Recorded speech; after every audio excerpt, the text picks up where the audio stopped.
Local church and students are in Salem right now, taking their fight for gun control to the state capitol. That's where we find our Cora Harlan this afternoon. Cora, what's going on? Well, Ken, an interfaith ministry group along with students here have just handed off these signatures to the Secretary of State's office about 15 minutes or so ago. They are actually gathered right now within my eyesight in front of the Public Services building right here.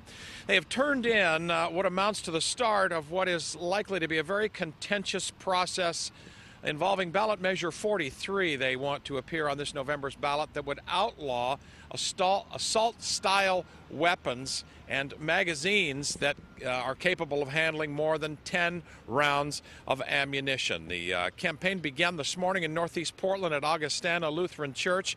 Organizers say that over the weekend, as part of the student protests against gun violence, they collected more than 3,400 signatures. Secretary of State's office requires far fewer signatures than that to simply to get this process going. What will happen now is the Secretary of State's office will verify the signatures, turn the results of that over to the Attorney General's office if there are enough valid signatures, and they will start crafting a ballot title.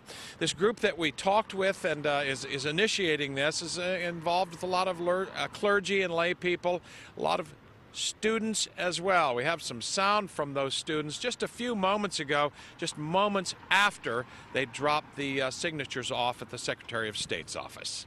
It's amazing. It's just, I can't believe we're all part of this right now. I want to see this pass because I think it's really important. We don't really need these types of guns, and I feel like it would make us a lot safer. So I really hope this works.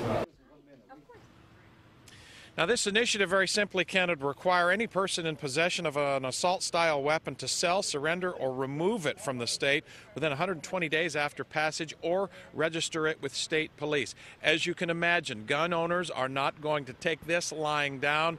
I'm reading and I'm hearing through social media and other places that legal challenges are already being planned for this ballot measure. They say one state representative down here, a Republican from Kaiser, said this amounts to essentially seizing people's weapons, which he suspects and he says is in clear violation of the Second Amendment. So the signature gathering and the signature turning in here, Ken, is one part of this puzzle, but it will be a very, very lengthy process between now and November. Legal challenges out there and all the rest of that stuff, as some pretty serious gun control, gun seizure measures, depending upon your point of view, work their way to November's ballot. Ken?